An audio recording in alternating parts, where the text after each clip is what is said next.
teman-teman Sarana Metal Group dari sesi 1 ini yang telah hadir untuk mengikuti in-house training tentang kupas tuntas strategi menemukan customer yang bonafit. Jadi nanti di sini akan ada presentasi dari teman-teman Sarana Metal Indah yang akan membagikan kiat-kiatnya. Jadi nanti teman-teman di sini bisa tanya apapun, tapi setelah sesi presentasi. Nanti nggak hanya tanya jawab satu arah, tapi teman-teman bisa diskusi bersama. Jadi nanti kalau misal ada case, problem atau apapun yang pernah ditemukan saat mencari customer bonafit dan ada case-case tertentu, ada problem apapun, itu nanti bisa di-sharingkan di sesi ini. Tapi sharingnya setelah presentasi selesai seperti itu. Tapi sebelumnya, sebelum melangkah ke presentasi yang akan disampaikan oleh teman-teman SMI, kenalkan saya Yasmin yang akan menjadi moderator pada kegiatan pagi hari ini. Selanjutnya saya nggak sendiri, akan ada rekan saya Feni yang akan menjadi pembicara 1, dan yang kedua ada Citra, boleh berdiri? Citra yang akan juga menjadi pembicara 2, serta ada Ferencia yang akan menjadi pembicara 3. Nah, aturannya itu tadi yang udah Yasmin sampaikan, bisa discuss dan open pertanyaan apapun terkait nanti yang sudah dipresentasikan setelah presentasi selesai. Begitu ya. Dan langsung aja kita mulai kupas tuntas strategi menemukan customer bonafit dan membangun mindset sales yang tepat. Let's go, silakan. Terima kasih atas kesempatannya. Selamat pagi teman-teman, saya Feni dari PT Sarana Metal Indah. Saya hari ini bersama dengan dua rekan saya dipercayakan untuk membawakan materi mengenai strategi menemukan customer bonafit dan membangun mindset sales yang tepat. Oke. Kita tahu kalau misalnya kita dapat customer yang besar, itu pasti handle-nya susah.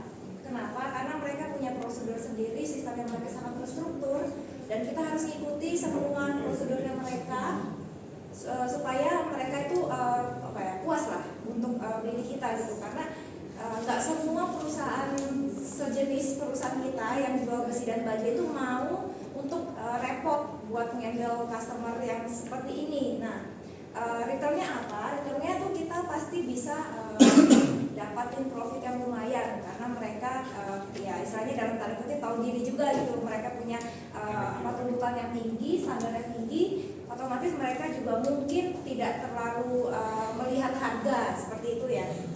Nah, gimana cara untuk mendapatkan customer yang bonafit ini? Kita harus tahu siapa target market kita.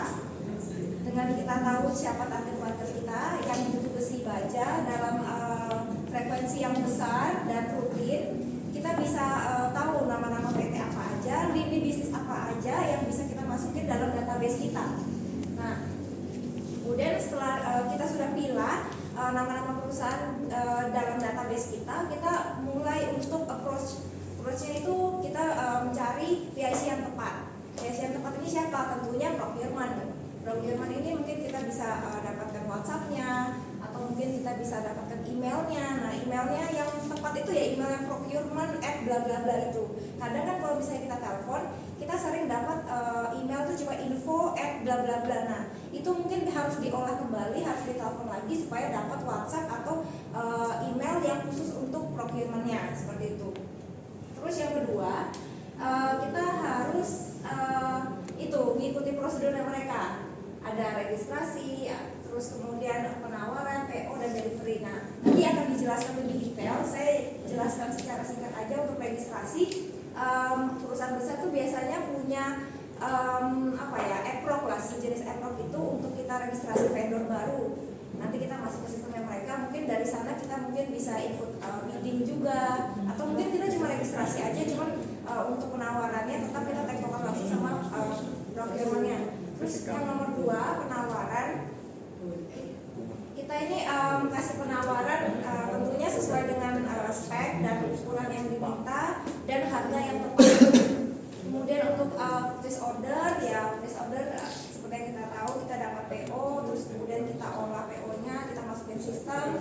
memastikan yang kita input itu sudah benar sesuai dengan requirement mereka. Kemudian kita kirim barangnya pastikan itu on time, terus sesuai dengan prosedur pengiriman dari mereka. Nanti ada prosedur keselamatan, terus kemudian nanti ada syarat-syarat berkas administrasi pengiriman, nanti akan dijelaskan lebih lanjut.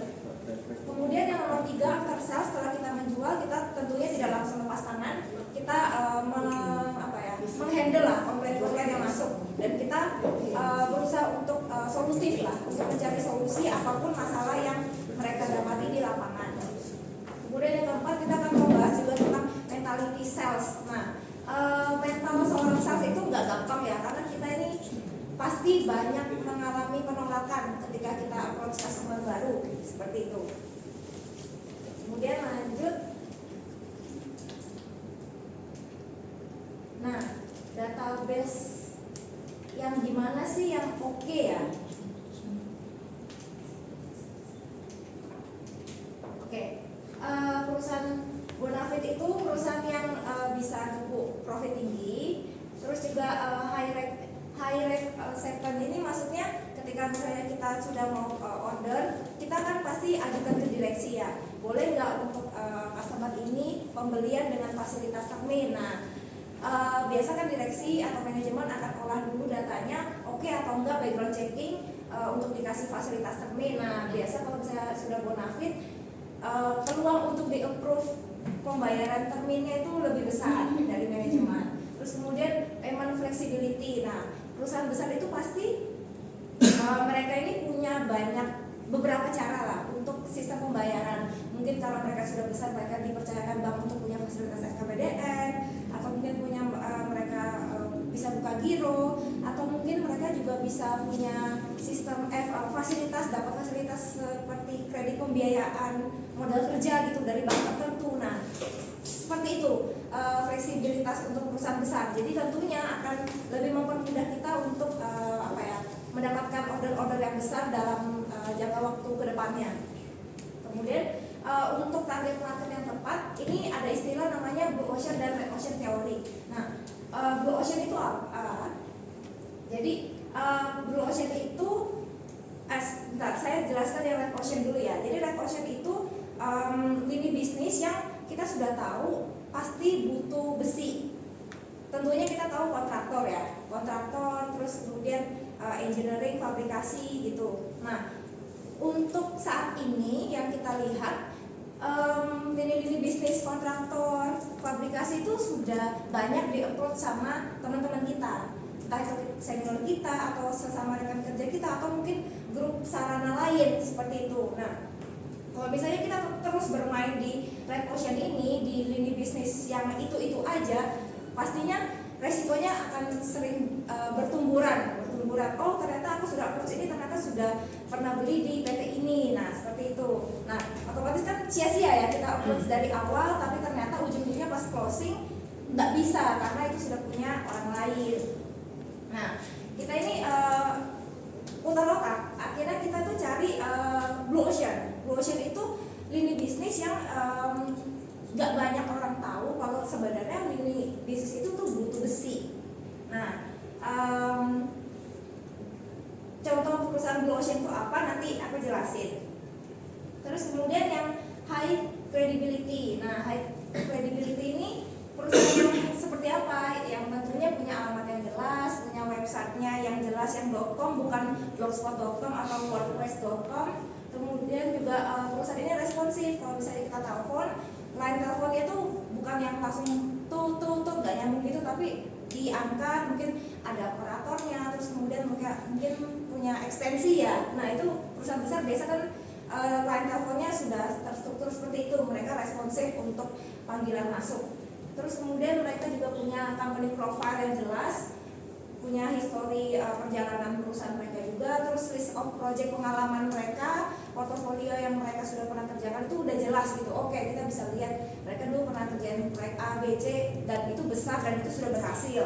Nah, terus kemudian high security. Nah, perusahaan Bonafit itu tentunya pasti punya legalitas dokumen yang jelas ya. Minim NPWP sama SIUP SPPKP itu harus punya. Terus kemudian mereka mungkin biasa kalau untuk perkenalan pembayaran awal-awal mereka akan suruh kita untuk registrasi di Epcotnya mereka. Tapi ini nggak semua perusahaan seperti itu. Ada perusahaan besar yang nggak mesti Epcot juga ada sebenarnya.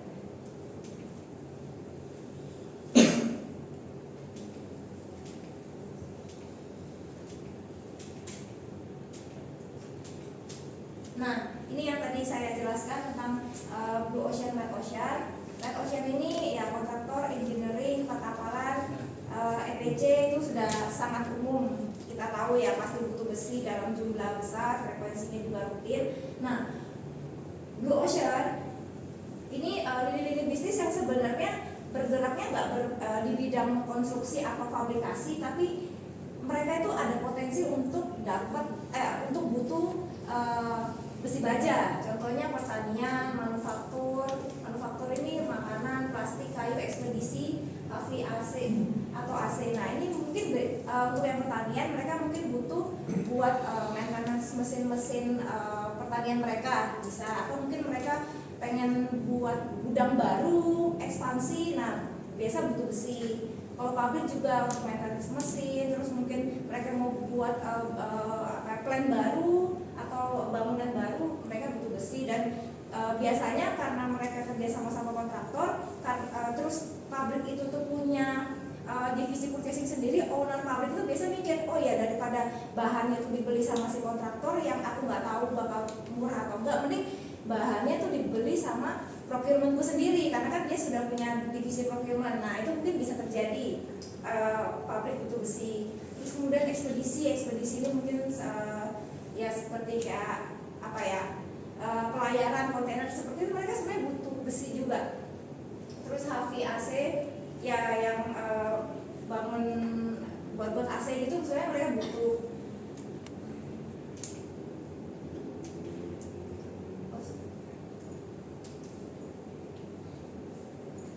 Nah ini kalau misalnya kita dari awal lagi ngumpulin database untuk nama perusahaan, ini sekilas contoh gimana untuk melihat review Google kalau perusahaan ini bonafit atau enggak. Nah untuk yang di checklist hijau ini, contohnya misalnya di Karya Persero TBK, kita lihat nih dari fotonya. Oke, fotonya ini kita lihat ada foto gedung dari kantornya mereka. Terus kemudian untuk pinpointnya Google Maps-nya itu jelas, langsung di titik gedungnya itu. Kalau kita klik terus kita pakai kamera 360, kita bisa lihat oke, sekelilingnya memang benar gedungnya di situ, terus alamatnya di situ, seperti itu ya. Terus kemudian juga ada websitenya juga, ada website. Terus kemudian ini alamatnya jelas sesuai sama pinpointnya Google Maps.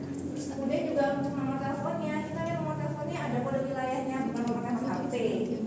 Jadi itu jelas mereka punya line telepon sendiri khusus untuk perusahaan mereka. Nah ini kemudian yang perusahaan yang kurang bonafit, mungkin contohnya seperti ini ya, namanya disamarkan.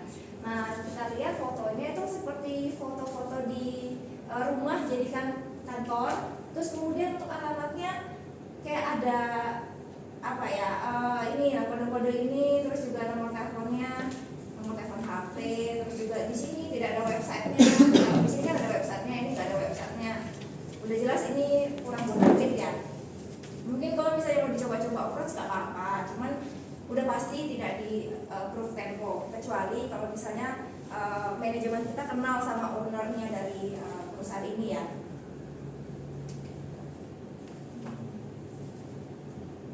Oke, ini juga contoh website yang kredibel sama yang kurang kredibel. Ini contohnya misalnya ikpt.com, indonesia.com, terus kemudian seperti ini perusahaannya. Nah kalau yang kurang bonafit ini mungkin seperti ini ya. Ini sebenarnya itu mereka buat websitenya dari WordPress kayaknya ya.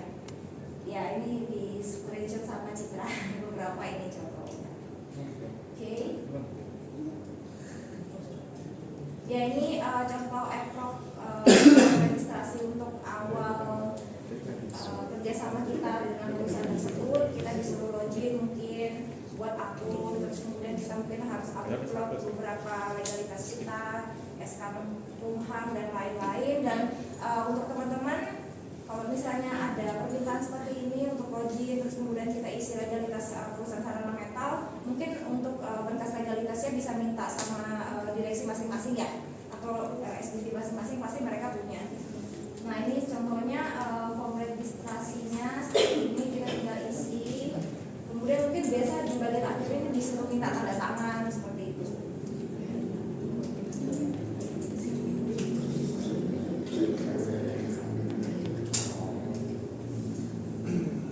Oke, setelah kita dapatin database yang oke, masuk ke dalam list Google Sheet kita coba eksekusi untuk dapat purchasing-nya melalui apa aja. Ini ada beberapa media untuk kita bisa terhubung langsung sama purchasing-nya. Yang pertama, tentunya kita sudah tahu ini hal yang sudah sering kita lakukan melalui telemarketing. Kita telepon ke line kantornya mereka, terus kemudian kita disambungkan dengan operator. Setelah di operator biasa langsung dikasih email procurement-nya, kita bisa email dulu. Dari email kita bisa mungkin tahu UP-nya ke siapa, UP purchasing-nya siapa. Nanti next kita telepon lagi, kita minta disambungkan ke purchasing yang disebut. Cuman ya mungkin dari telepon ini tersambung ke WhatsApp itu mungkin butuh beberapa kali telepon ya. Karena kan kadang purchasing-nya itu ada yang sibuk, meeting, atau banyaklah alasannya. Terus kemudian ini kita visit langsung, ya kita tuliskan boleh kayak gitu. Misalnya kita tahu kita jalan-jalan ada kayak pagar gitu lagi dibangun sesuatu, mungkin kita bisa lihat oke, logonya apa. Terus kita ingat ini oke, nama PT-nya ini lagi ada bangun proyek di sini gitu. Lalu ini dari website juga bisa, yang tadi kita lihat di internet. Terus kemudian dari sosial media ada Instagram, Facebook, Twitter atau X, kemudian ke TikTok itu bisa juga. Sebenarnya cari purchasing ini tidak mesti harus melalui media-media ini. Sekreatifnya kita aja. Misalnya kita dulu punya teman kuliah, terus kemudian kita tahu sekarang lagi kerja di kontraktor, mungkin kita bisa tanya-tanya keep in touch kembali untuk mungkin bisa kerjasama supaya material seperti itu ya. Nah terus kemudian bisa melalui LinkedIn juga. Dari LinkedIn kan kita bisa tahu nih nama perusahaan ini itu punya karyawan siapa aja, terus divisi procurement-nya itu siapa aja, ini bisa dari LinkedIn. Nah ini yang baru bukan di tim saya pernah nyoba, mungkin di tim lain ya yang pernah nyoba. Ini melalui dating apps. Oke, ini memang mungkin bisa ya, karena kan di sana juga orang-orang yang pengen cari jodoh kan pasti pengen flexing kerjaan mereka ya. Jadi mereka kasih tahu, oke aku di divisi ini, di perusahaan ini. Nah dari sini kita bisa lihat.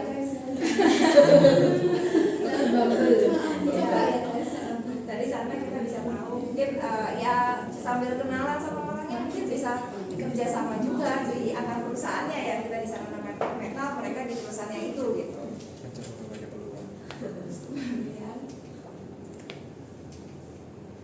Oke, ini akan dilanjutkan selanjutnya oleh parents. Nextnya yang dimana? Ya, saya lanjut dari Fedy ya. Ini untuk registrasi kalau misal kita mau baru masuk ke perusahaan ini.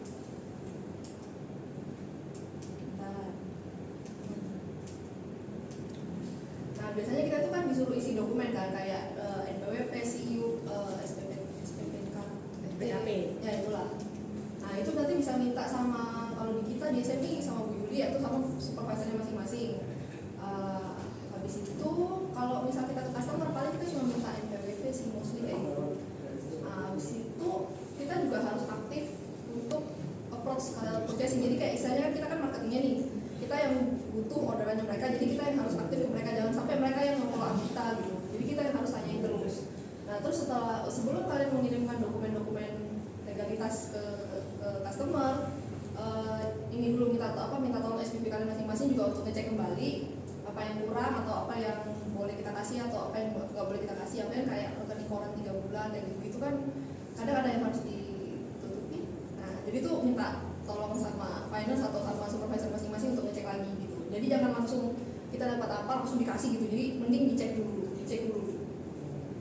Nah, terus habis itu ya bisa juga tanya-tanya sama direksi masing-masing mungkin, atau sama kalau misal supervisor lagi ada di tempat ya mungkin boleh sama teman-teman yang lebih senior gitu untuk tanya-tanya hal kayak gini.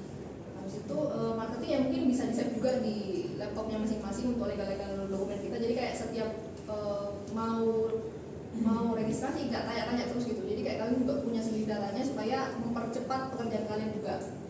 Gitu terus ya cross check lagi sama SPV sama customernya. Terus nah contohnya kayak gini.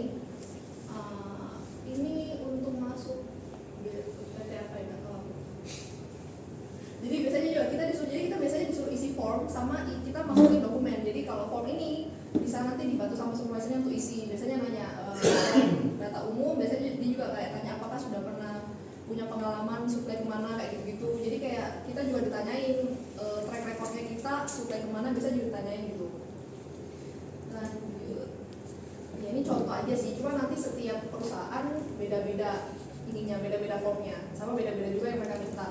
Lalu mungkin yang harus diperhatikan juga, kita kan di sini sebagai vendor supplier aja kan. Nah terkadang di dalam form ini kita tuh kayak disuruh isi safety K3S, K3 gitu-gitu. Nah kita kan sebagai supplier kan enggak, kita bukan bergerak di bidang itu, jadi dikosongin aja. Jadi untuk form seperti ini itu tidak harus diisi full semua lengkap gitu. Jadi kalau memang tidak perlu kita isi ya sudah tidak perlu diisi. Nah untuk penawaran, nah harus diperhatikan pada saat kita mau memberikan penawaran, kita tuh harus menganalisa customer kita kan. Jadi kayak kita ini sedang approach siapa sih gitu, apakah BUMN, apakah daerah berikat, apakah perusahaan trading. Karena nanti treatmentnya beda-beda. Kalau kayak BUMN itu kan harus kita punya minimal profit untuk mereka gitu. Misalnya kalau SMP berapa ya, 25% kalau nggak salah, 30 ya, 30%. Nah jadi sebelum kita kasih penawaran, jadi jangan bisa meratakan pokoknya customer baru 3%, ya nggak bisa, harus kalian harus tahu dulu kalian ini sedang penawaran sama siapa. Jadi harus dianalisa dulu dari awal. Kalian misal dapat telepon atau misalkan ada yang chat, tolong minta harga. Nah kalian tanya dulu, oh ini dari perusahaan mana, PT apa gitu, lihat dulu. Kita searching dulu sendirilah, oh ini PT ini gitu, lokasinya di mana, dia BUMN atau apa gitu, harus tahu dulu supaya nanti pada saat kita penawaran nggak asal kasih. Jangan sampai kayak udah 3% terus customer udah oke ACC, ternyata pas kita naik ke manajemen, loh ini BUMN nggak boleh 3%. Nah kan akhirnya kayak eman gitu, kan udah susah-susah, udah penawaran, udah di ACC sama customer, moro-moro gak jadi PO, kan juga kasihan kan gitu. Jadi harus dari awal harus tahu dulu, harus jeli lah. Berikut kalau misal daerah berikat, nah daerah berikat itu mereka punya perusahaan kayak profitnya itu ditambah 11% lagi karena mereka nggak bayar PPN sendiri, tapi kita yang bayar PPN-nya. Jadi PPN-nya double lah istilahnya. Jadi kalian udah include ditambahin lagi 11% itu untuk daerah berikat. Terus untuk trading company, biasa kan mereka trading company, mereka itu untuk jual lagi. Jadi otomatis kita juga nggak bisa kasih profit banyak-banyak ya. Istilahnya karena kan mereka kan jual lagi, mereka up lagi harganya. Jadi kita bagi dua lah istilahnya sama mereka. Jadi nggak boleh kalian ambil profit banyak-banyak di trading company. Terus untuk misal peraturan pembayaran, kalau misal tempo itu minimal berapa persen, kalian juga harus diskusi sama supervisor sama direksi. Nah, terus habis itu kalau cash itu biasanya mesti kan 3% ya. Nah, terus kalau misal pakai BG atau SCF itu biasa ada potongan-potongan bank gitu ya, 2% lagi. Jadi profit kalian tuh nggak boleh mepet. Jadi kalau misal kalian udah kan lupa 3%, terus ternyata mereka pakai SCF gitu-gitu ada potongan lagi dari bank 2,5% lah, profit kalian habis lah gitu. Jadi kayak harus tahu juga. Jadi kayak mending di awal kalau misal memang perusahaan itu prospek, perusahaannya gede gitu, kalian bisa tanya biasanya bapak pembayarannya bisa via apa aja, menyediakan fasilitas apa aja, misal ada BG ada ini. Nah terus kalian mau penawaran nih, kalian tanya juga, bapak untuk penawaran saya yang ini bisa pakai pembayarannya kayak apa, mau apa transfer atau BG atau gimana. Jadi sebelum kalian juga bikin harga, mending kalian tanya-tanya dulu. Jadi kalau tanya-tanya gitu ke customer itu nggak apa-apa gitu loh. Tanya-tanya aja kan, kita bukan mau ini ya, kita tuh kayak istilahnya mau membuat kerjasama. Jadi kayak kita juga harus punya kesepakatan sama customer gitu. Jadi bukan cuma dia yang dihitungan, tapi kita juga harus untung gitu kan. Jadi mending ditanya-tanya di awal untuk pembayaran kayak apa. Jadi pada saat menelpon customer itu bukan cuma buat nawarin aja, tapi tanya juga biasanya bapak pembayarannya kayak apa, bisa pakai apa aja pembayarannya. Nanti kan customer juga biasanya dia kasih tahu, biasanya kita bisa SCF atau kita maunya langsung tempo 30 hari by transfer, atau kayak kita bisa sih giro tapi harus gini harus gini harus gini. Nah itu tuh deal-dealan di awal, mending itu kayak kalian tahu di awal supaya pada saat bikin harga tidak keliru. Jadi kayak nanti jangan sampai udah bikin harga gara-gara pembayarannya nggak cocok ya akhirnya nggak deal gitu. Terus ada baiknya juga diskusi juga sama direksinya. Jadi kayak tanya misal kayak aku kan sama Kokalsen kayak nanya, kok aku ada customer kayak gini, permintaannya kayak gini, barangnya kayak gini, boleh nggak dia kalau misal pakai biro atau gimana, atau Kokalsen mendingnya prefernya kayak gimana gitu kan, atau kayak biasanya kan biro aja tapi DP 50% sisanya biro kayak gitu-gitu. Itu kan juga kesepakatan antara kita sama customer dan kita juga sama direksi kita masing-masing. Jadi itu harus didiskusikan di awal sebelum PO. Itu lebih baik kayak gitu. Nah, habis itu ya jujur dan komunikatif ya. Kalau misal kita istilahnya udah dapat customer yang prospek ya kita harus lebih aktif. Jadi kita harus tahu dari awal, oh ini customer prospek nih ya. Kita yang harus lebih aktif ke mereka. Jangan sampai kita udah tahu dia prospek tapi kitanya yang kayak ya udah nggak usah di follow up nanti aja, atau kayak nggak usah nanya nanti aja gitu. Nah itu nanti malah kalian nggak dapet, karena kan istilahnya untuk customer yang gede pasti semua orang kan juga mau masuk ke situ. Jadi kayak kita tuh bertarung sama banyak orang lah istilahnya.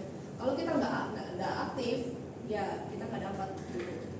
Habis itu harus jujur juga, harus komunikatif juga. Jadi kalau misal memang ada kendala-kendala pembayaran yang kita nggak bisa ikuti mereka, ya itu mending diomongin di awal. Jadi kalau misalnya memang dari awal customer juga nggak bisa ikuti kita ya istilahnya kan ya jangan dilanjutin aja gitu. Kayak kita cari cara dulu, maunya gimana nih customer ini, kita bisa kasih apa sih buat dia supaya dia mau gitu.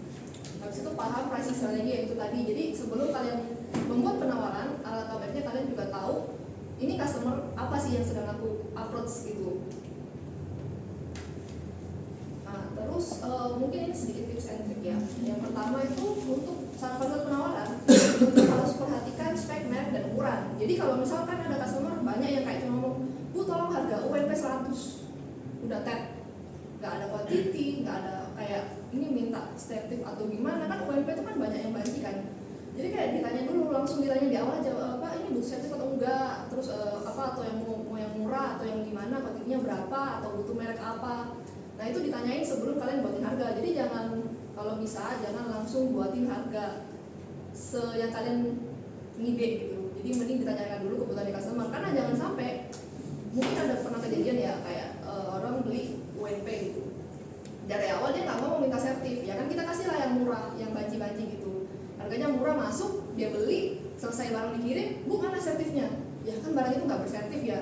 Nah itu jadinya kan ribet di akhir gitu. Jadi mending dari awal ditanya dulu, ini butuh sertif atau enggak, atau apa butuh yang kebalnya berapa. Jadi kayak banyak spesifikasi yang harus ditanyain di awal sebelum kita kasih harga gitu. Terus juga kalian juga harus bisa tahu juga kayak kalau misal dia minta spek dari awal ya, atau belum, Bu ini harus A36 platnya, nggak boleh SS400. Terus kalian kasih harga, kan otomatis lebih mahal kan A36 daripada SS400. Dikasih harga terus dia bilang, oh kok mahal sekali ya Bu? Dia bilang ya kalian juga harus paham bahwa oh iya Pak, memang kalau A36 itu dia memang lebih mahal daripada SS400. Kalau mau yang murah ya SS400. Kalau A36 ya harganya segini. Jadi kalian juga harus paham kalian ini jualan apa. Jadi jangan cuma tahu oh ya plat hitam ya udah itu. Tapi kayak ada beberapa kayak misal spek, karena ada untuk customer gede, mereka tuh sangat concern dengan hal-hal seperti itu. Kayak takut nanti speknya nggak sesuai, takut nggak ada sertifnya atau apa. Jadi kalian harus dari awal kalian harus deal-dealan sama customer gitu. Terus untuk sertifikat itu ada dua macam, tapi biasanya yang paling umum adalah dikasih sertifikat global. Kayak kalau beli WF, WNP, SIPU itu pasti akan dikasihkan sertifikat global. Tapi ada juga untuk sertifikatnya sesuai number, biasanya itu untuk fitting bisa. Tapi kalau misal kalian menemukan customer yang misal mau beli plat terus harus hit number, itu kalian harus info dari awal ke purchasing. Karena mungkin suppliernya nggak semua bisa support itu. Jadi kayak kita kan mengikuti supplier juga kan, jadi harus tanya ke purchasing dulu. Jadi kayak dijelasin di awal, aku mau harga ini, tolong yang bersertifikat mereknya ini gitu. Jadi dijelasin pada saat kalian minta harga. Dan berikut masalah inden atau ready barangnya, ready stock gitu. Kalian juga harus istilahnya dari awal, kalau kalian dapat penawaran, kalian juga harus tahu untuk barang-barang tertentu itu pasti inden. Kayak misal CNP JIS, itu pasti inden dan ada MOQ-nya. Nah itu kan harus tahu dari awal. Jadi kayak kalian nggak perlu nanya lagi ke supervisor kalian atau ke purchasing, tapi kayak kalian juga harus punya pengetahuan gitu. Oh kalau barang-barang kayak gini ini pasti inden gitu. Jadi kalian harus bisa ngomong, Bapak ini barangnya pasti inden, bisa ditunggu nggak gitu. Jadi kalian juga harus istilahnya ingat lah. Atau kayak misal plat stainless tapi yang ukurannya plat kapal itu kan juga biasanya inden. Nah itu ada barang yang inden juga. Kalau misal barang yang kalian kurang yakin, ya udah tanya aja ready atau enggak gitu. konfirmasi juga dengan CP untuk harga modal sama harga penawarannya juga. Kalau modal konfirmasi ke CP, biasanya masalah include exclude itu kalau misal kalian ragu ya tanyain aja. Apalagi untuk fitting itu pasti exclude kan. Kalau misal ke atasan kalian atau ke finance itu yang di-assess itu harga penawarannya. Jadi sebelum kalian lempar penawaran, apalagi untuk anak-anak baru kayak mending sebelum kalian lempar kalian tanya dulu ke supervisor kalian, ini aku harga segini, udah oke atau belum, customerku ini. Jadi kita juga sebagai supervisor bisa ngecek dulu gitu sebelum kalian lempar harga. Gitu terus habis itu setelah misalkan sudah oke, customernya sudah mau PO atau apa, kalian juga harus koordinasi dengan ekspedisi dan customer untuk armada atau akses jalan. Jadi gini, kalian kan ada customer yang kirim ke luar pulau, misalnya ke Kalimantan, ke pelosok. Nah ternyata mereka di sana nggak boleh masuk kendaraan gede. Nah itu kan harus tahu dari awal. Kalian udah kadang bikin penawaran untuk satu mobil, ternyata sampai sana nggak boleh masuk, harus pakai 2 mobil atau 3 mobil ya kan, berarti kan butuh ongkos yang lebih.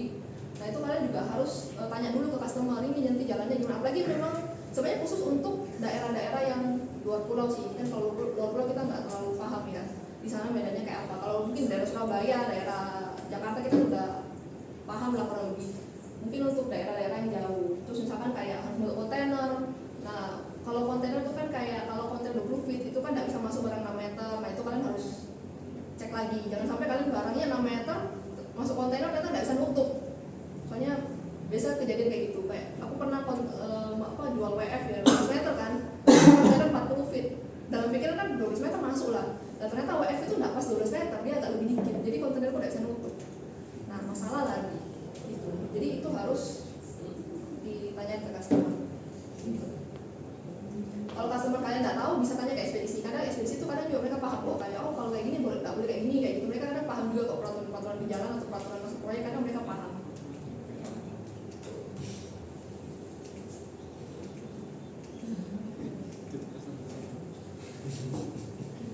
Terus ini prosedur untuk delivery. Jadi setelah penawaran, lalu PO, lalu masuk ke Nah, pertama kalian harus cross check ini alamat, nominal, material, spek, quantity, sistem pembayaran. Yang pertama kan alamat kirim. Ya sudah pasti harus dicek ya. Terus habis itu nominal quantity kan harusnya ya. Quantity-nya sesuai atau enggak. Terus materialnya apa aja, speknya udah cocok atau enggak. Gitu. Karena misal kalian kalau minta barang tertentu lagi yang aneh-aneh, misal stoknya itu nggak banyak, jadi kalian harus betul-betul make sure ke purchasing itu ada stoknya benar atau enggak gitu. Jadi minta tolong supplier juga untuk beneran ngecek, apalagi kalau udah PO ya, jangan sampai udah PO barangnya nggak ada. Habis itu sama sistem pembayaran, ini sama aja sih kurang lebih sama yang di awal ya. Harga dan ketersediaan barang tanya ke GP, lalu sertifikat packing. Nah kalau sertifikat dan packing list biasanya kalau perusahaan gede kayak misalnya Freeport ya, mereka kan harus ada packing list juga. Jadi selain sertifikat, jadi sebelum barang itu dibongkar di proyek biasanya mereka minta sertifikat dulu, benar nggak barang ini bersertifikat, lalu minta packing list. Packing list ini gunanya buat apa? Jadi mereka tuh bisa menentukan, mereka itu harus nyediain alat berat seperti apa untuk bongkar besinya gitu kan. Di situ kalau sertifikat ya caranya ya kalian fotoin surat jalan dari gudang, kasih ke Jesusan atau kasih ke CP, minta tolong dicarikan sertifikatnya. Cuma memang untuk sertifikat ini tidak bisa langsung terbit, jadi kalian juga harus note ke customer. Misalnya ada yang bilang, Bu saya minta tolong sertifikatnya langsung ya, kalian harus jelasin, Pak ini sertifikatnya tidak bisa langsung, soalnya kita harus minta dulu ke pabrik gitu, jadi kayak butuh waktu. Kalau sudah ada saya pasti info lagi ke Bapak. Jadi istilahnya kalian juga harus kasih pengertian ke customer, makanya harus aktif dan komunikatif ke customer. Jadi kalau ada case-case itu kalian jangan diem-diem, kayak diem aja deh takut nanti nggak PO, jangan nggak usah dikasih deh nanti ini nggak PO. Nah jangan, jadi mending kalian ngomong aja di awal, Bu ini ada sertifikat tapi butuh waktu, saya harus cari dulu atau saya harus minta dulu ke pabrik, jadi mohon ditunggu gitu. Tapi pasti ada sertifikatnya kayak gitu. Habis itu ada juga kalau misalnya masuk ke pertambangan mungkin ya, ada safety izin masuk, ada safety armada sama APD. Nah itu juga harus diperhatikan. Kalau misalnya memang kalian masuk apply ke kawasan berikat ya, itu biasanya mereka require untuk sopirnya itu pakai APD.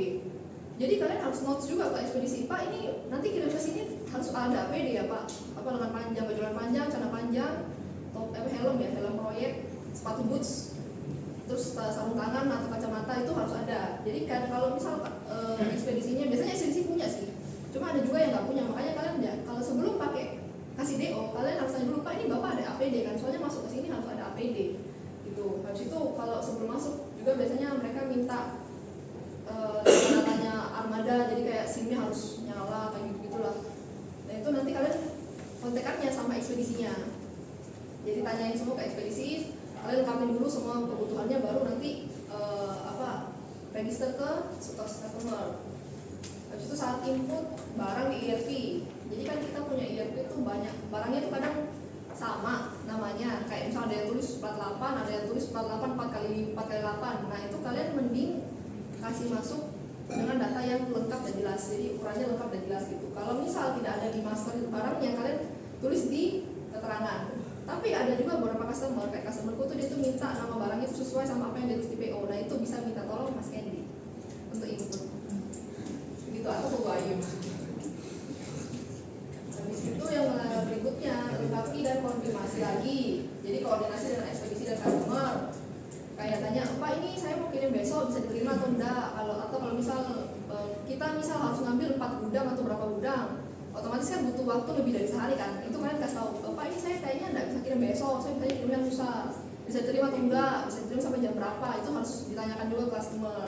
Jadi jangan sampai kalian enggak muat, udah jalan armadanya sampai sana enggak bisa turun. Nah kan kalian yang kena stapel gitu. Jadi kayak kita berusaha menghindari hal-hal yang bisa menimbulkan biaya tambahan. Yang berikut lengkapi dokumen seperti packing list atau ketentuan packing atau izin masuk. Biasanya dokumen kayak gini itu akan diminta sebelum kalian mengirimkan barang. Jadi dokumen ini dulu masuk, baru kalian boleh kirim barang.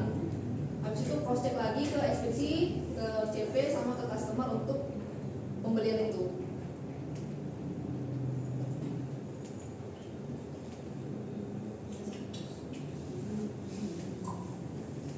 Terus lanjut untuk sertifikat yang tadi aku bilang, ada yang global. Kalau yang global kalian bisa cek di Google Drive. Di Google Drive itu udah diperbaharui kok isi sertifikatnya, sama udah dikasih penamaan juga, jadi bisa lebih gampang untuk nyari sertifikat. Jadi kalau misalkan diminta sertifikat, kalian mending, apalagi untuk barang yang umum ya, itu mending cari dulu di Google Drive deh, jangan ributin ke CP dulu, mending cari dulu di Google Drive. Kalau misal memang udah nggak ada, atau misal memang barang itu kayak misal customer beli plat SS310, kan kayak nggak mungkin ada di Google Drive kan, ya itu baru boleh tuh minta ke CP atau ke supervisornya mungkin punya. Karena biasanya supervisor kalian juga memegang sertifikat yang mestinya pembeliannya mereka yang lama itu biasa mereka pegang sertifikatnya juga. Atau kalau misal supervisor lagi nggak ada, ya udah boleh rekan kerja. Habis itu sebelum kalian mengirimkan sertifikat harus dicek lagi sertifikatnya, karena kan biasa ada nama suppliernya kita atau apa, itu harus ditutup, nanti dihapus gitu ya sebelum kalian kirim ke supplier ke customer. Terus kalau misal minta sertifikat terbaru atau unit number, info ke customer bahwa sertifikat itu akan terbit setelah barang mereka terima di site dan butuh waktu seminggu mungkin untuk bisa terbit. Dan juga kalian juga harus ngomong ke CP kalau misal kalian minta sertifikat sesuai number gitu, karena nggak semua barang bisa kayak gitu.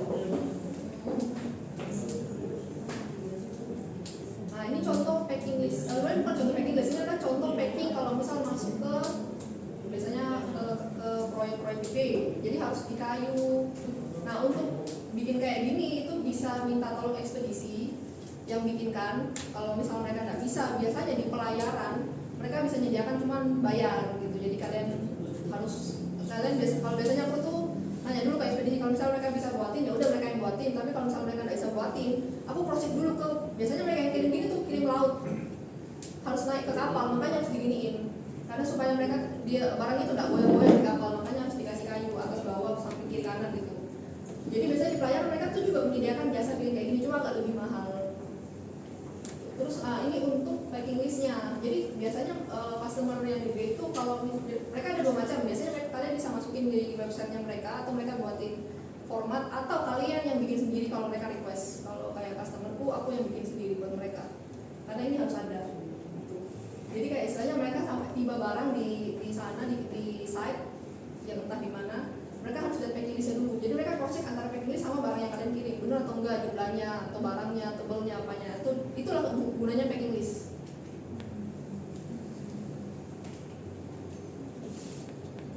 Terus untuk contoh izin masuk nanti dibantu sama Citra ya.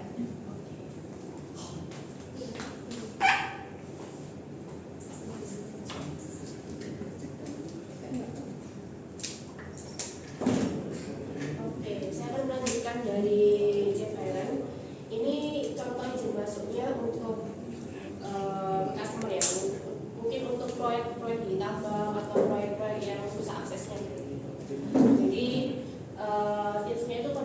dengan supir di awal sebelum pengiriman.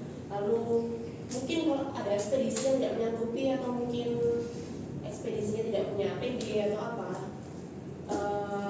itu cari ekspedisi lainnya aja. Jadi kalian juga harus aktif dan komunikatif juga. Ini contohnya itu mungkin ada dia butuh nama driver, nomor HP driver, terus ada KTP, SIM, polisnya nggak boleh mati, kiannya juga harus nyala, terus mungkin ada yang masih butuh antigen biasanya gitu. Terus surat jalannya tuh harus dikirimkan terlebih dahulu seperti itu dan lain-lain. Jadi ini dibuka ke ekspedisi sebelum dikirimkan barangnya seperti itu. Mungkin dari kalian mikir kenapa sih perusahaan besar tuh ruwet-ruwet gitu loh? Ya karena mereka itu salah satu cirinya tuh high security ya. Mereka menerapkan K3 atau HSE. Jadi kesehatan dan keselamatan kerja gitu.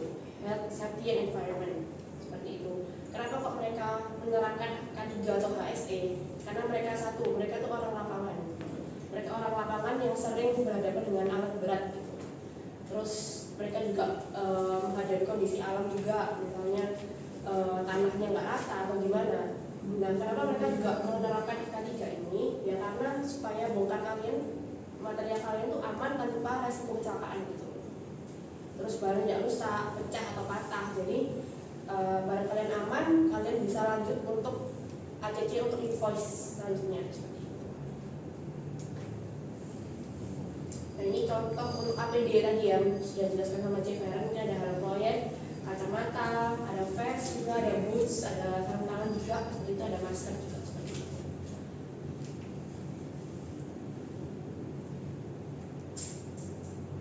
Nah ini aku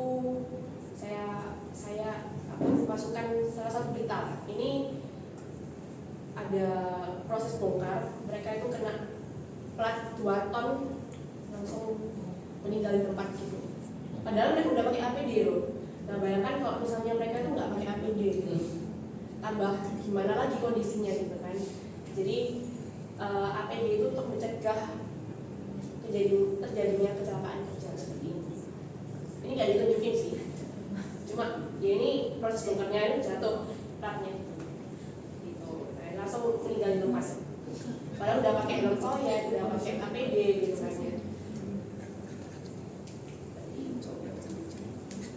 Jadi tipsnya untuk delivery ini pastikan kalian juga komunikatif ya, minta asisten kerja, SPV atau direktur gitu. Jadi juga kalian komunikatif ke ekspedisi juga, PCP, customer. Jadi semua pihak itu kalian cross check sekali lagi gitu. Seperti itu. Seperti materialnya udah sesuai apa belum, packingnya udah sesuai apa belum, armadanya oke nggak masuk di site, dan delivery-nya itu butuh berapa hari gitu estimasi seperti itu. Kuncinya itu etis dan komunikatif lah guys. Jadi misalnya kan kita delivery ini kan nggak tahu ya, maksudnya ini di luar kendali kita ya delivery ya. Kadang ada yang tiba-tiba udah di gudang, ternyata barangnya tiba-tiba indeks atau terus begitu tiba-tiba nanti di site nggak bisa bongkar atau gimana. Mungkin kita dalam diri kita kayak stres gitu ya mungkin ya. Nggak apa-apa kita ngomel nggak apa-apa, nangis stres apa-apa. Tapi kita harus komunikatif juga ke customer, terus ke SPV juga harus komunikatif. Jadi customer tuh harus tahu kondisi barangnya tuh gimana sih. Bu masih muat, bu ini ada kejadian seperti ini, komunikasi aja nggak apa-apa. Jadi di customer kita juga harus membantu customer lah, harus senyum gitu ya. Jadi customer terbantu, senang dan ikut order.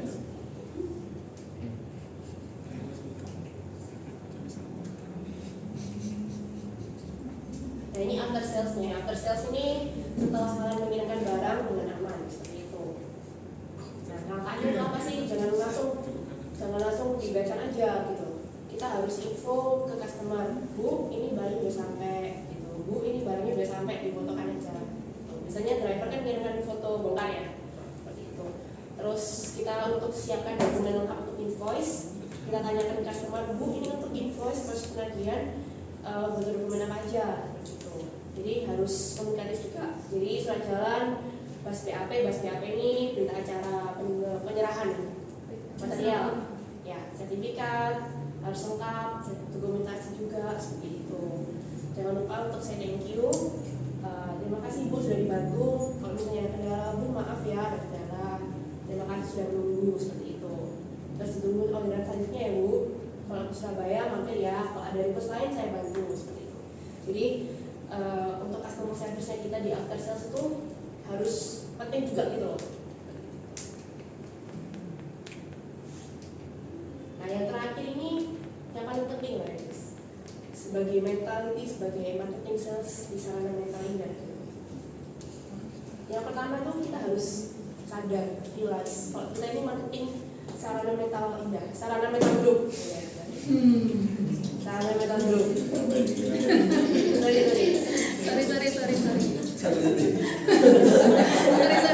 Jadi kita tuh harus sadar kalau kita ini yang dikenal dengan customer kita gitu. Misalnya customer jurong yang kita merah gitu loh, bukan lokasi, bukan ada gitu kan.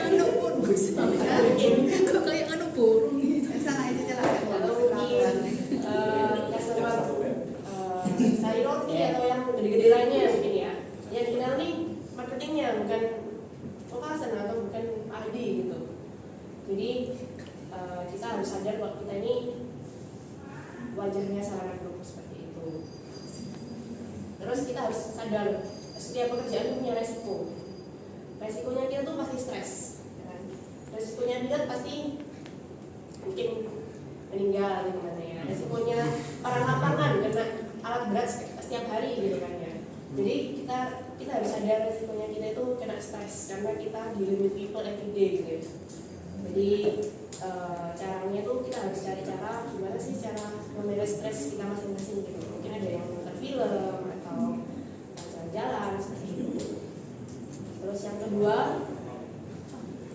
terapkan mentality paksa bisa terbiasa. Nah paksa bisa terbiasa ini harus be helpful to customer ya. Jadi biasanya customer kan minta aneh-aneh, misalnya packing seperti ini Bu, packingnya pakai besi. Kadang kita kalau kita harus mencoba untuk bisa, kalau nggak bisa mentok gedok kita bisa suggest alternatif seperti itu. Yang kedua juga harus komunikatif juga customer seperti itu. Dan bagi kalian marketing itu jangan takut bertanya ke staff, SPV atau direktur operasional, tanya aja semuanya. Misalnya kok sebagai staff ya kadang kita ngeliat SPV kita sibuk gitu ya. Itu nggak apa-apa kok tanya ke SPV lain. Jadi karena SPV lainnya itu kadang punya kelebihan masing-masing seperti itu. Mungkin ada SPV yang sering jual fitting atau sering jual murbaut gitu. Jadi setiap SPV itu pasti punya kelebihan dan kelemahan masing-masing seperti itu. Terus yang terakhir ini finish what you started and move on. Finish what you started ini pantang mundur ya. Jadi kalau sudah dapat customer besar, udah dapat kontak purchasing-nya, udah dapat penawaran, diselesaikan ke akhir. Segala rintangannya harus diselesaikan. Lalu move on. Jika misalnya ada musibah atau ditolak atau diomelin customer, nggak apa-apa, itu terima aja. Jangan dibawa perasaan. Kita harus selesaikan semua sampai akhir, sampai tagihan itu dibayar.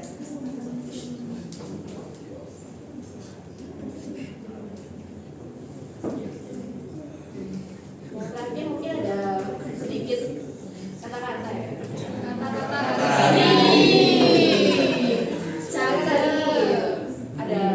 Ada 3 sih. Ini yang pertama ya. Belum tentu PO dari perusahaan besar dan munafik itu menghasilkan profit besar. Tapi profit besar dan yang repeat order itu sudah pasti dari perusahaan besar. Yang kedua, rumput dan ribet itu bukan karena tidak bisa, melainkan tidak terbiasa. Oke, yang terakhir ya. Yang terakhir ini jangan milik sesama.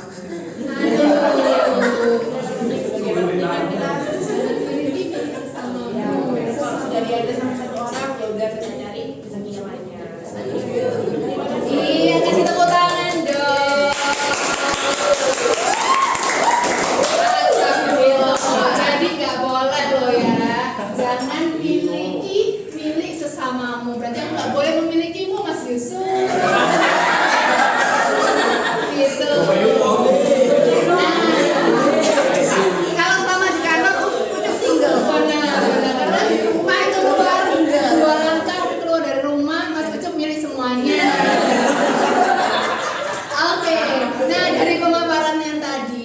Di sini kita bisa discuss, bisa menanyakan apapun terkait case-case kemarin yang udah dihadapi sama teman-teman, atau ada yang mau nanti ada case kayak gini, boleh ditanyakan. Masih ada waktu 15 menit untuk sharing session. Saya persilakan.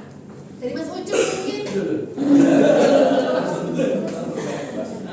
Ayo dari Cianita, Pak Yudi, boleh ditanyakan. Mungkin memang udah expert nih teman-teman yang ada di sini.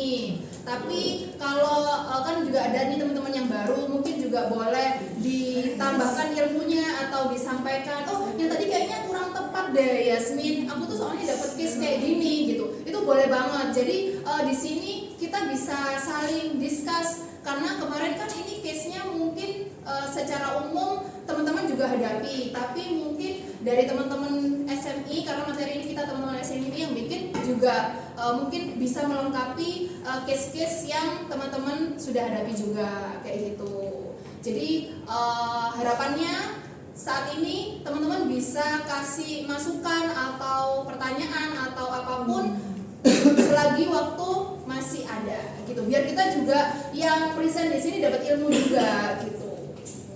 Ko Apin mungkin atau Celia boleh dari pemaparan itu tadi, pokoknya yaitu sih yang udah dimiliki jangan dimiliki ya Mas Ucup ya. Betul. Karena memang harapannya yang sesi ini dihadirkan itu untuk kita bisa saling tukar ilmu kayak gitu. Jadi belum tentu mungkin milik kita tepat dan dapat diaplikasikan ke teman-teman, tapi harapannya yang kita buat ini juga bisa diaplikasikan ke teman-teman seperti itu. Yuk, mangga yuk, boleh. Nanti dapat hadiah deh. Hadiahnya Mas Ucu. Anakku ini ya, preferensi ya. Mas Ucup ya. Mas Ucu. Ya Allah. Mas Ucu, berarti kalau kamu udah terkenal di sarana mental group dan di luar, jangan lupa komisi buat aku. Ayo gimana? Boleh. Karena sebelumnya aku juga belum kenal semuanya. Jadi tadi aku nyebutin Cianita, Ko Apin, mungkin teman-teman itu Ko Jimmy, C email, mungkin ada case-case apa gitu, C Ko itu ada apa gitu mungkin. Gak apa-apa, dipersilakan.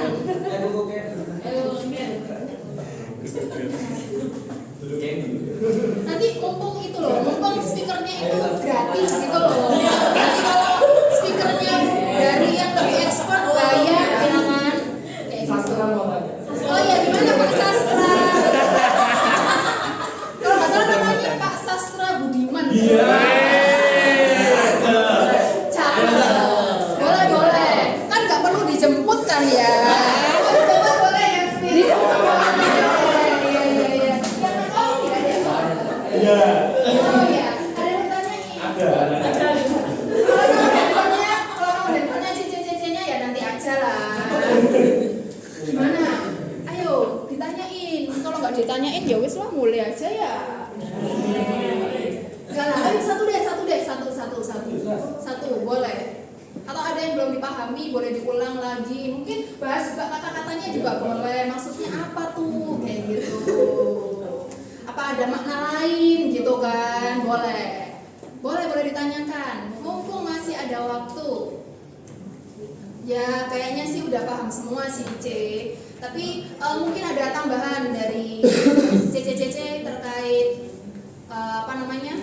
Tuh. Tapi yang pasti perlu diingat kalau misal kiriman yang tadi udah disebutin itu safety itu yang utama, makanya harus make sure kayak packagingnya biasanya customer itu minta yang ruwet ya, harus pakai kayu lah, harus pakai apalah kayak gitu. Nah itu juga biasanya ada beberapa list-list yang harus dilengkapi kayak inbound kayak gitu, terus ada surat outbound juga. Jadi memang jangan gara-gara customer minta request di packaging aneh-aneh terus akhirnya kita loss, kita nggak mau nerima padahal kita bisa layani itu kayak gitu ya. Tentu Kalau misal packagingnya aneh-aneh, kayak misal nambah palet dan kawan-kawan, ya jangan lupa ditambah cuannya karena biaya palet itu juga nggak gratis bos gitu sih. Terus mungkin ada yang mau ditambahkan dari pengalamannya CC atau teman-teman di sini boleh disampaikan. Mungkin juga Yasmin belum tahu juga pengalaman yang udah dihadapin oleh teman-teman di sini gitu. Yuk bisa yuk bicara yuk gitu. Celia boleh sharing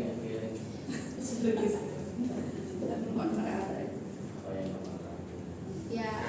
Atau misal ada kendalanya mungkin memang udah biasa dibahas di internal grupnya masing-masing, tapi kalau misal pengen tahu dari POV teman-teman kita gimana sih kalau versi SMI, kalau ada case kayak gini versinya gimana, modelnya itu boleh banget kayak gitu, karena emang di sini kita nggak cuma SMI, SIM atau SPM aja, tapi kita di sini kalau udah di sini berarti satu, jadi kita bisa sharing apapun kayak gitu.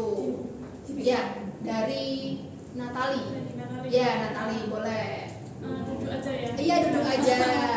Ada tips nggak sih C buat kita yang anak-anak baru masuk di industri besi ini buat ngitung profit di awal?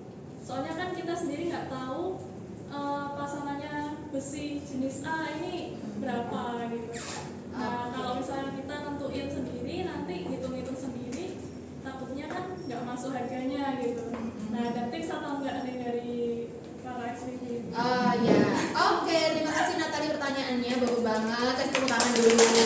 Ya, karena Natali emang kebetulan masih baru, jadi dia nanya tuh, ada nggak sih set profit khusus yang bisa diberikan untuk teman-teman seperti saya yang baru masuk di dunia perbesian, untuk hitung profitnya itu berapa sih yang tepat kayak gitu. Dan mungkin juga para senior juga ya, saya bisa katakan teman-teman di sini udah senior ya. Senior adalah bisa jadi kita juga terjebak bahwa kita itu set profitnya ternyata gitu-gitu aja. Padahal sebetulnya ketika kita sudah punya customer yang loyal, customer yang udah dulu badan aja dikasih mungkin ya kayak gitu, atau udah loyal banget lah ya gitu, bisa jadi kita tuh nggak usah, maksud saya bukan nggak usah, tapi jangan desain hanya 2%, 3%, tapi perlahan itu kalian perlu naikkan. Ya kita tahu lah bos, harga es aja dari 3.000 jadi 5.000 ya kan, masa harga besi cuma dicuan 2% aja, ya jangan gitu. Makanya saran saya ke teman-teman juga sebelum pertanyaannya Natali dijawab, itu untuk teman-teman senior yang ada di sini juga jangan stuck, usahakan jangan stuck di set profit yang hanya itu aja. Usahakan juga berjuang untuk naik kayak gitu. Dalam artian naik itu apa? Ya udah misal biasanya 3%, ya udah naikkan jadi 5% dulu. Ternyata karena mau set profit berapapun, 20%, 1%, customer akan tetap nego gitu. Makanya ada kalanya kita bisa naikkan dulu harga yang tinggi. Kemudian jangan berhenti aja, enggak lah hargamu mahal, jangan. Tapi sampaikan, Bapak bisa di harga berapa? Aku dapatnya harga segini. Nah itu negosiasikan lagi. Usahakan juga kalau emang mentok, emang dia udah biasa 2% dan nggak mau naik, maka bisa juga dikasih opsi, Pak nanti bulan depan kalau PO lagi saya kasih diskon kayak gitu, khusus bulan ini aja Pak harganya segini karena mungkin ada kenaikan atau apa. Tapi ya itu tadi yang saya tekankan, saya sampaikan ke teman-teman, usahakan untuk bisa perlahan menaikkan set profit yang sudah di set biasanya untuk customer langganan seperti itu. Oke, langsung aja kalau gitu untuk jawaban dari Natali, siapa yang akan mau jawab? C. Citra, C. Feren, atau C. Feni? Mungkin sistemnya Berdiri boleh. kita buka aja ya. Jadi karena di sini juga ada beberapa SLT ya, jadi kita sharing-sharing aja versiku bagaimana, versi Citra berapa gimana, Feren gimana gitu ya. Setuju nggak? Boleh ya. Jadi semuanya ini ngomong nih, nggak cuma kita doang nih yang ngomong. Boleh ya. Boleh. Oke. Iya. Kalau dari aku cepat aja, kita harus tahu know your customer siapa, customernya potensial untuk tempo atau enggak. Kalau tempo mungkin kita bisa kasih agak 5 up ya. Tapi kalau misalnya kita lihat dia tidak ada potensi buat dikasih tempo, mungkin kemungkinan cash otomatis pasti ada banding harga juga dengan supplier lain. Jadi kita mungkin bisa dikasih 5 ke bawah seperti itu. Terus kita juga lihat situasi kondisinya. Kalau misalnya dia ternyata kejar kapal, terus kapalnya itu jarang sekali, paling sebulan sekali atau 2 bulan sekali untuk ke daerah yang terpencil, itu pasti dia ngejar waktu ya. Kita bisa kirim cepat, kita bisa pupuk tinggi juga itu, walaupun cash. Kalau dari aku gitu. Kalau dari parent gimana? Nggak ada. Iya. Ya kalau dari biasanya ya kalau timku ya mau cash atau apa tuh biasanya aku ngambilnya tinggi ya. Jadi kalau misal customernya, jadi gini, kalian harus tahu juga customernya dia itu kebutuhannya untuk kapan. Kalau misal buat tender ya udah 3% aja. Tapi kalau misal dia buru-buru kayak tadi yang Fendi bilang ya, atau mau kejar kapal atau kayak dia butuh cepat atau apa, itu biasanya bisa agak lebih tinggi. Biasanya kalau kayak gitu bisa aku ngambil biasanya 7%, kalau enggak ya 10% gitu, tergantung. Kalau fitting kalian udah harusnya dikasih tahu ya sama supervisor masing-masing. Fitting sama berbaut itu bisa lebih tinggi, kayak berapa? 20% fitting dan berbaut. Tapi karena konsepnya gini, kalau misal kalian jualan, orang itu customer itu pasti akan bilang mahal gitu. Kalian mau buka 1% juga pasti bilang mahal. Jadi itu sudah lumrah. Nah sekarang gimana sih caranya untuk supaya kalian itu tetap cuan lah istilahnya ya. Misal nih kalian udah tahu nih behavior customer ini setelah beberapa kali penawaran dia tuh mesti bilang mahal. Tapi kalau ditanya mau nego berapa, ya terserah ibu aja gitu. Nah kan kita juga bingung ya. Nah jadi biasanya kalau kayak gitu, misal kalian harus mempelajari dari awal kalian buka berapa persen. Misal kalian buka awalnya 10%, oh nggak masuk, turun lagi di penawaran kedua 7%, masih nggak masuk, turun lagi di penawaran ketiga 5%. Nah tapi kadang ada juga customer yang ngomong kayak gitu karena sebenarnya dia tuh nggak mau beli kok di kalian. Dia tuh kalian nggak mau beli kok, cuma dia tuh kayak cuma ya daripada kan dia nggak jawab kalian, jadi dia cuma bilang gitu aja, mahal. Nah kalau kayak gitu kalian mungkin harus punya kalian harus lebih ramah lagi sama dia, kayak bapak ini kendalanya apa ya, kalau saya tahu selain harga mungkin apa nih yang bapak misalkan butuhkan. Biasanya dia baru ngomong tuh, oh saya tuh butuh yang kayak gini, nah baru ngomong. Dari awal dia nggak mau ngomong. Jadi kita juga yang harus pendekatan lah sama customer. Pak ini nggak masuknya kenapa gitu. Ada kan biasanya mereka ngomong kayak, oh iya ibu harga ibu mahal, saya dapat dari mana cuma segini. Nah kalian juga harus tanya, oh bapak dapat harga segitu tuh term and conditionnya gimana? Karena kan jangan sampai dia dibukain harga exclude, kita input dibilang mahal. Ya kan kita juga bisa ya, oh iya pak coba saya buatin yang exclude ya gitu. Jadi kita juga harus adjust. Jadi jangan berhenti pada saat customer bilang mahal, kita juga udah ya udah customer bilang mahal kita mundur aja, ya jangan ya. Jadi kalian juga harus tahu diolah lagi lah, tanya-tanya lagi sama customernya, kendalanya apa butuh apa aja. Terus ada juga customer misal nih, kalian juga harus tahu ya kalian jualan apa. Kalau kalian jual barang yang memang susah, kalian bisa ambil profit tinggi. Misal kalian jual plat stainless yang ukuran kapal kan, itu kan jarang kan barangnya. Kebetulan kita punya ready, nah kalian bisa ambil tinggi tuh 20% misalnya, lempar 20%. Terus customernya kayak, oh mahal ya bu. Bilang, oh enggak kok pak, ini memang barangnya jarang. Jadi kayak kalian juga harus tahu poin apa yang bisa membuat kita itu unggul gitu. Kayak, oh ini bapak nyari barang ini nggak ketemu kan, tapi saya ready loh pak, harga segini, besok saya kirim. Jadi kalian juga harus kasih customer kayak kita bisa kirim besok loh pak gitu. Jadi bapak butuh kapan, saya kirim langsung. Bapak butuh hari ini, bisa. Jadi kita juga harus punya keberanian gitu untuk ngomong ke customer. Tapi dengan catatan kalian juga harus cek dulu beneran nggak nih, jangan sampai nggak ada terus kalian bilang ada, salah tuh kalian. Jadi kalian juga harus punya data, kalian juga harus istilahnya cari tahu. Poinku di sini, aku bisa nawarin dia kayak gini. Karena kadang customer itu juga, misalnya kayak burung ya, dia tuh tidak lihat harga biasanya. Dia tuh butuh cepet sampai, atau kalau misalnya dia tuh butuh barangnya hit numbernya sesuai dan aku tuh harus buatin laporan-laporannya, itu yang dia butuh. Karena apa? Untuk mempermudah pekerjaannya dia. Gitu. Jadi kalau misalnya dia nego apa segala macam, ya udah aja, ya kan ibu mintanya ini itu. Nah, itu kan keunggulannya kita. Jadi kayak jangan takut pada saat jualan itu, kalian jangan kayak iya aku selalu bilang mahal, nggak masuk harganya SMP mahal ya. Biasanya anak baru kan nanya gitu, kita harganya mahal ya sih memang. Enggak, karena customer itu memang pada dasarnya memang suka bilang mahal. Kita aja kalau beli kan di Shopee aja mahal, skip. Nah, kayak sama aja gitu. Jadi kita harus punya poinnya kita, apa keunggulannya kita. Mungkin kayak gitu sih. Citra? Mungkin saya menambahkan kalau misalnya kalian harus tahu tadi yang dijelaskan tadi itu harus harus tahu customer itu siapa ya. Jadi customernya itu mungkin dari pertambangan atau dari dia mungkin atau trading gitu. Jadi harus tahu kan, dari situ kan kalian tahu kan harus set profit berapa gitu. Terus sama yang disampaikan oleh CPR, kadang customer itu minta barang yang jarang langka gitu. Nah itu jarang langka tuh kalian bisa set profit yang lebih tinggi lagi seperti itu. Nah, itu tadi Natali jawaban dari teman-teman yang udah ngejawab pertanyaan Natali. Gimana? Kalau dari teman-teman SPM dan SIM, apakah ada tambahan jawaban atau respon dari pertanyaan Natali? Boleh banget direspon. Jangan diem aja, belum sarapan ya, sama aku juga. Yuk direspon yuk, belajar yuk, gimana yuk, biar kita tuh sama-sama dapat ilmu gitu loh guys, gitu. Biar kita yang junior misalnya juga dapat ilmu dari yang para senior ini. Gimana? C Anita, ayo C, apa ada tanggapan?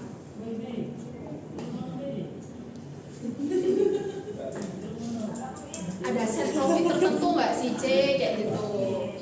Biasanya gimana C Anita handle-nya untuk misal teman-teman yang baru atau mungkin ya diri kita sendiri, set profitnya gimana sih untuk awal-awal kayak gitu, untuk buka harga itu tuh set profitnya berapa kayak gitu? Kurang lebih sih sama. Kalau prinsip saya sih, saya jualan 10%. Kalau jualan 1-2% pasti dibilang mahal. Ini langsung 10%. Jadi kalau nggak masuk, nggak kecewanya nggak banget. Nah itu tadi tambahan dari Ceneta bahwa ya kita buka mau berapapun itu pasti dianggap mahal oleh customer ya, namanya customer ya. Contohnya sesuai tadi di Shopee kita dilarang gitu kan, ke toko juga dilarang nang Shopee lebih murah gitu kan. Kita selalu membandingkan ya, namanya manusia lah ya guys gitu. Karena yang sempurna hanya milik Tuhan gitu. Jadi seberapapun kita set harga, mau 10% mau 20% itu tetap dianggapnya mahal, tapi kita nggak boleh patah semangat. Kita tetap masih bisa fight, bahwa kita masih bisa komunikasikan, kita masih bisa nego. Pak, kalau misal 10% segini terlalu mahal, saya nego harga segini, saya turunkan harga segini, bagaimana bisa diterima? Karena masih banyak cara untuk bisa bulatkan project itu kayak gitu. Lalu ada tambahan lain, ada pertanyaan lain atau mau ada yang di-sharingkan? Apa sudah cukup? Kalau sudah cukup, oke, karena waktu udah menunjukkan 10:15 untuk sesi pertama ini sudah selesai, dan kami ucapkan terima kasih kepada teman-teman SMI, SIM, dan SPM yang telah hadir di SAS lantai 3.